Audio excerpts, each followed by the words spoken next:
Once upon a time, in a quiet village nestled between rugged mountains, there lived a young man named Leo. Leo was known for his fiery temper and impulsive decisions. If someone upset him, he would shout without thinking. If he saw something he wanted, he would take it without considering the consequences.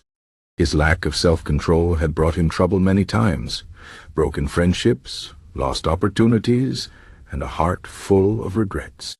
One evening, after yet another argument that left him alone and ashamed, Leo decided he had enough. He walked to the edge of the village where an old sage lived in a small hut. The sage was a man of few words, but deep wisdom, respected by all for his calm and disciplined way of life. Leo knocked on the door, and when the sage opened it, he spoke without hesitation. "I need your help," Leo said. "I want to learn self-control." The sage studied him for a moment, then stepped aside and invited Leo in. Inside, the hut was simple: a wooden table, a few books, and a small fire burning in the corner.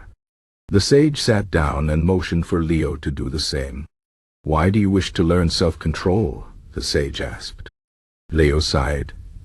"Because every time I lose my temper or act without thinking, I hurt others and myself. I want to change, but I don't know how." The sage nodded slowly. "Self-control is not about suppressing your emotions or desires. It is about understanding them. It is about choosing your actions rather than letting them choose you." Leo frowned. "But how? How do I stop myself in the moment?" The sage smiled. "Let me tell you a story. Long ago there was a great warrior who had never lost a battle. His secret was not his strength or his sword, but his discipline. Before every fight he would stand still for a full minute, breathing deeply. In that minute he would ask himself 3 questions. What do I feel? Why do I feel it? What is the wisest thing to do? That escape." Leo listened carefully. "So you're saying I should pause before I act?" The sage nodded. "Yes, self-control begins with awareness. When you feel anger rising, when you crave something, when fear grips you, stop. Breathe. Ask yourself those 3 questions. In that space between feeling and action, you will find your power." Leo left the hut that night with a new determination. The next day, when a merchant tried to cheat him in the market, Leo felt the familiar heat of anger in his chest. But instead of shouting, he took a deep breath.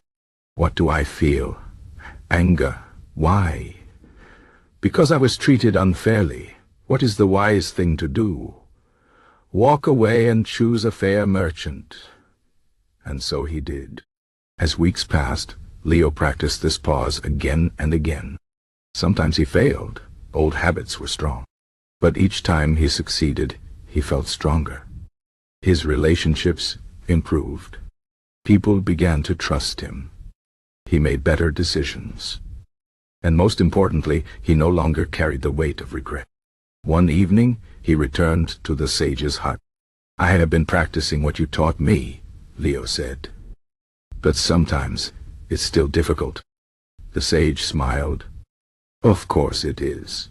Self-control is not a single victory. It is a daily practice. Even the greatest warriors must train every day." Leo thought for a moment. "Then how do I keep going when it's hard?" The sage leaned forward. "Remember why you started. You wanted to change because you saw the pain your lack of control caused. That pain is your teacher. Let it remind you of what happens when you act without thought. And let your successes remind you of what you gain when you choose wisely." Years later, Leo was no longer the impulsive young man he had once been. He had become a leader in his village, known for his wisdom and calm strength. When young people came to him, asking how he had changed, he told them the same story the sage had told him. And he added, "Self-control is not about being perfect. It is about being mindful. Every small choice you make with awareness is a step toward mastery." And so, the lesson lived on, not as a rule, but as a way of life. Because true self-control is not a cage. It is the key to freedom. The end.